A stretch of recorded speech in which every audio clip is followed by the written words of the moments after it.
Hi friends, డాగ్స్ని లేదా మీ పెట్స్ని యూట్యూబ్లో అమ్మాలంటే మా వాట్సాప్ నెంబర్కి వీడియో పంపించండి. అలాగే మన ఛానల్ని ఇంకా సబ్స్క్రైబ్ చేయకపోతే సబ్స్క్రైబ్ చేసుకోండి. Let start the video. Hi friends, welcome to our channel.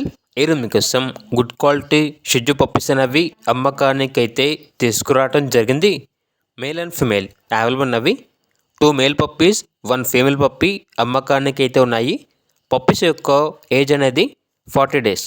అంతేకాకుండా చాలా యాక్టివ్గా ఉంటాయి. ఎటువంటి హెల్త్ ప్రాబ్లమ్స్ అనేవి ఏమీ లేవు. వ్యాక్సినేషన్ కంప్లీట్ అయింది. ట్రాన్స్పోర్టేషన్ మేజర్ సిటీస్ అన్నిటికీ ట్రాన్స్పోర్టేషన్ ప్రొవైడ్ చేస్తారు. ఓనర్ నేమ్ వచ్చేసి దీపక్. ఇక పప్పీస్ యొక్క ప్రైజ్ అనేది 8K అనగా 8,000. ఇక పప్పీస్ కావాలన్న వారు ఈ వీడియో కింద టైటిల్లో ఓనర్ నెంబర్ అనేది డిస్ప్లే చేయడం జరిగింది. ఓనర్కి కాల్ చేయండి. అలాగే మన ఛానల్ని ఇంతవరకు సబ్స్క్రైబ్ చేయకపోతే సబ్స్క్రైబ్ చేయండి. Thank you. By by.